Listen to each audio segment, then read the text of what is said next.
Bien, je m'entretiens maintenant avec mon invité qui est Michael Sheehan. Bonjour, Monsieur Sheehan. Bonjour, Bonjour. bonjour. Bienvenue à l'émission Folie douce. Vous êtes en fait juge et vous avez pratiqué à Québec. On va parler d'un sujet qu'on a déjà parlé dans le cadre de notre émission, c'est le suicide. En fait, il faut en parler, pas de n'importe quelle façon, mais il faut quand même en parler. Et vous en avez beaucoup à dire sur le sujet. Ce qui vous a amené à vous intéresser au suicide, c'est un événement qui était très proche de vous, c'est-à-dire un de vos fils qui s'est suicidé. Absolument.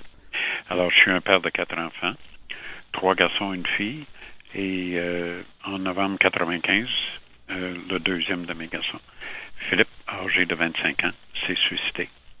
Il avait une maîtrise en psychologie et il l'a fait le soir de l'anniversaire de mon épouse, fin novembre. Moi, j'ai fait 2 ans de deuil intense suite à cet événement-là. Oui. Et par la suite, je me suis présenté au Centre de prévention du suicide à Québec en leur demandant si je pouvais devenir bénévole. Oui. Et ils m'ont accepté. Et là, j'ai suivi une formation et j'ai commencé à œuvrer comme bénévole, à faire de l'écoute téléphonique. Oui. Soir par semaine. Oui. Puis le suicide, justement, parce que je lisais, finalement, vous m'avez envoyé des documents, puis j'ai pris aussi connaissance d'un dossier que vous avez écrit dans la revue Vive, une belle revue, là, édition de février 2004. Et absolument, il contient 18 articles sur la prévention du suicide. C'est ça, il y a toutes sortes d'articles, hein. Il y a même un témoignage de Michel Barrette qu'on a même eu l'occasion, certains ont sûrement eu l'occasion de le regarder à la télévision, mais on l'a un peu en transcription ici dans la revue. C'est une belle revue, je trouve, pour démystifier le suicide. Oui, absolument. Il y a des articles de toutes sortes de gens. Oui. Il y a des gens frappés par le suicide, même des ex-suicidaires. Qui ont voulu se suicider, c'est ça? Qui expliquent comment ils ont fait pour obtenir de l'aide. D'accord. Parce que dans le fond, moi, au départ, donc on vous a contacté, puis on pensait que vous étiez justement une bonne personne pour pouvoir en parler parce que vous en avez vécu un cas extrêmement proche. Ça m'a même touché parce que moi-même, j'ai des jeunes enfants, puis j'aimerais pas qu'un jour ces enfants-là se suicident. Alors, c'est allé me chercher quand même l'histoire. Et ce que j'ai compris aussi d'après ce que vous en parliez, la façon que vous en parliez, c'est que c'est pas parce que vous disiez pas à votre fils que vous l'aimiez qui s'est suicidé. C'est peut-être d'autres raisons, n'est-ce pas? Non. Moi, quand c'est arrivé, je connaissais rien du suicide. Hein. Et en réalité, je fonctionnais sur l'ignorance et l'amour. Mais l'ignorance et l'amour, ça fait pas la job en prévention du suicide. Non. Ça n'immunise pas. Au contraire, quand ça va bien, qu'on n'est pas en chicane, qu'on s'aime, ça peut nous donner une fausse sécurité. Et on peut même imaginer, parce qu'on s'aime, parce que je l'aime, parce qu'il m'aime, il ne le fera pas. L'amour qu'on a l'un pour l'autre va continuer à lui donner le goût de vivre. Mais c'est pas comme ça que ça fonctionne. Non, c'est vrai. Puis dans le cas, je ne veux pas non plus m'éterniser sur le sujet, mais dans le cas de juste pour démystifier encore une fois, dans le cas de votre fils, c'était, je pense, une dépression qui était la base de ça. Oui, il a fait une dépression et moi j'ai nié la dépression. Il est allé quelques mois plus. Je me suis dit, ça se peut pas. Il n'y a pas d'affaire à faire une dépression. Tout le monde l'aime, etc. Il vient d'avoir une maîtrise en psychologie. Il était un des premiers de classe. Pourquoi il ferait une dépression? Mm. Alors, c'est ça, quand on ignore, on fait des mauvais calculs, on arrive à des mauvaises conclusions.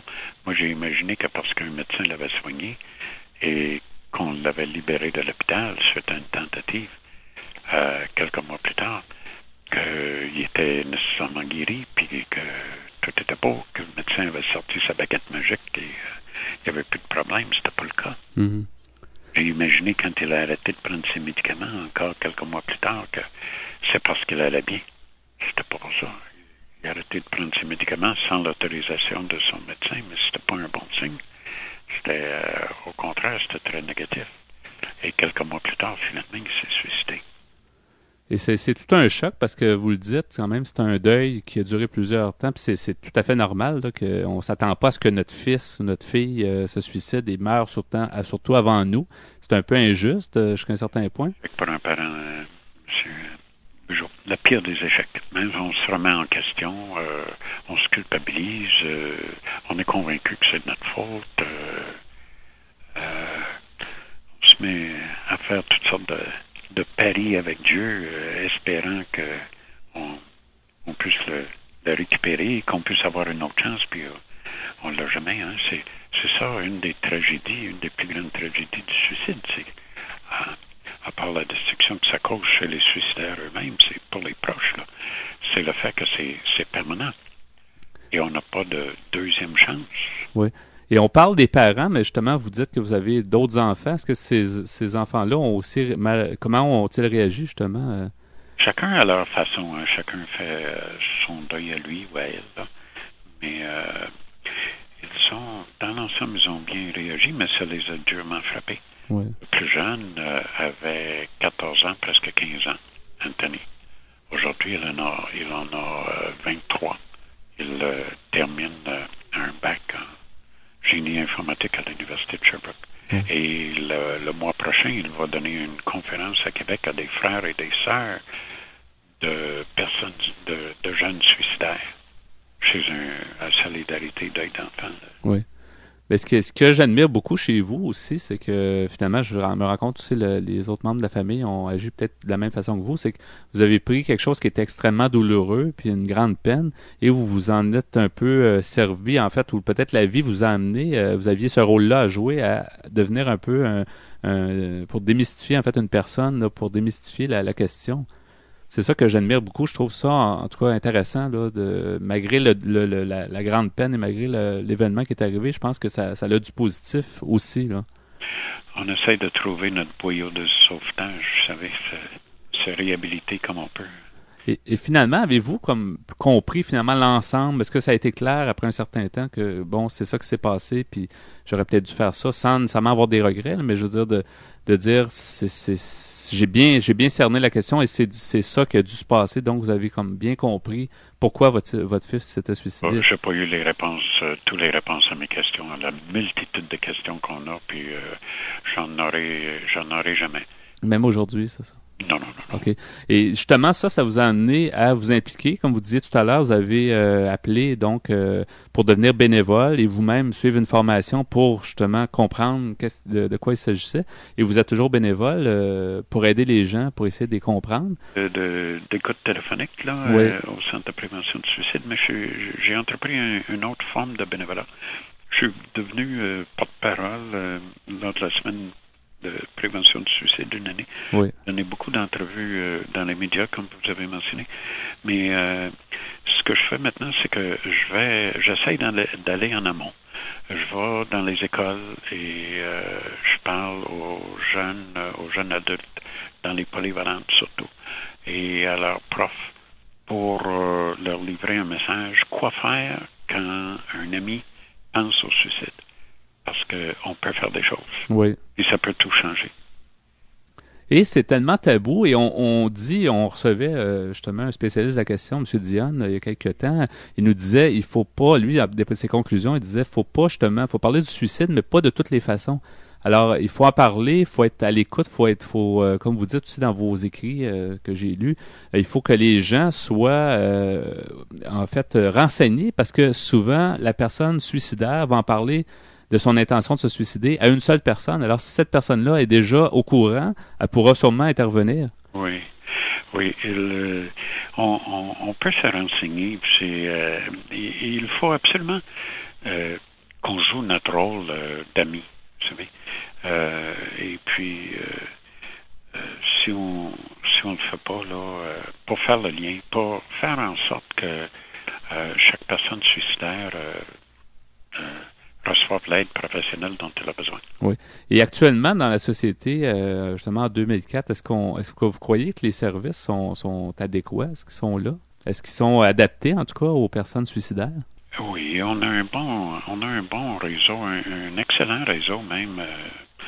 On fait l'envie de d'autres endroits au Québec. On a un réseau de centres de prévention du suicide et de lignes d'écoute là, qui est vraiment extraordinaire et bien outillé. Mais ce genre de réseau-là, remarquez qu'on pourrait grandement améliorer ce qu'on a là, c'est sûr. Mais tous les réseaux et tous les soins, les services ne peuvent fonctionner à moins que chacun de nous on joue notre rôle pour faire en sorte là, que nos proches, nos amis reçoivent l'aide professionnelle dont ils ont besoin quand ils vivent une détresse psychologique. Oui. Ils ne sont pas en mesure eux-mêmes de le faire seuls. Alors, ça dépend de nous. Oui. Il faut que chacun de nous, individuellement, là, on se renseigne et on s'équipe pour jouer notre rôle. Les statistiques au Québec sont affairants, vous savez. Ben c'est ça. C'est un non-sens. Exactement. Ça m'étonne toujours. Puis les gens savent toujours un peu sans trop le réaliser. Parce qu'on dit justement qu'à tous les jours, il y a 4 à 5 suicides. C'est beaucoup. C'est ça. Juste au Québec. 4 à 5 par jour. 4 par jour. 4 par jour. Et ça génère 120 nouveaux endeuillés tous les jours. Et ça résulte de 200 tentatives. C'est encore surprenant qu'il y a juste 4 suicides, vous savez. Les 80% des suicides sont le fait des hommes. Le fait d'hommes jeunes de 20 à 40 ans. C'est ça. Le pire statistique, là, c'est que c'est la cause numéro 1 de décès, bien sûr chez les hommes de 20 à 40 ans, mais aussi chez les jeunes de 15 à 29 ans au Québec. C'est assez affolant quand même, puis ça fait des années que ça dure, c'est pas récent, ces statistiques-là. Des années. Au cours des 10 dernières années, là, il y a eu au Québec, en moyenne, à chaque année, en moyenne, là, 1300 suicides. Oui. Sur 10 ans, là, ça fait 13 000. C'est comme si on prenait 13 000, là. C'est plus que la population entière d'une ville comme Montmagny, là, près de Québec où je demeure. Oui. Alors, c'est comme si on disait, une ville comme Montmagny, là, on le prend, puis sur une période de 10 ans, là, il ne reste plus un seul citoyen. Pas un. Tout le monde s'était enlevé la vie. Ça serait ça si on regroupait tous les suicides au Québec en un seul endroit. C'est assez affolant. C'est pas moins grave parce que ça se passe partout, vous savez. Non, c'est ça. Puis par comparaison, à Montmagny, là, ils ont fermé une usine. Hein? On en parle beaucoup quand on ferme une usine. On dit c'est terrible. Puis c'est vrai que c'est terrible. Ouais. Mais ici, là, imaginez, c'est l'équivalent là, de dire il ne reste plus une seule personne en vie. Vous savez, au Québec, là, il y a quelques années, on s'inquiétait beaucoup, avec raison, là, d'une épidémie de méningite. Oui. Hein? Puis là, le gouvernement a fini par décider de vacciner tous les jeunes du Québec en raison de cette épidémie-là. C'est vrai. On a dit ça va coûter 100 millions de dollars, mais c'est de l'argent bien placé parce que ça va sauver 24 vies sur 3 ans, 8 par année. Vous savez, 8 par année, là, en 2 jours, il y a plus. Hein? Il y a plus de personnes qui meurent du suicide. Oui. Monsieur Sheehan, justement, on va faire une pause. Puis j'aimerais ça qu'on vienne, je pense, vous inciter aussi quand on a préparé l'émission ensemble, qu'on donne justement comment aider les gens, puis les façons d'aider, d'écouter. C'est bon d'en parler. Absolument. Restez avec nous à l'émission Folie douce.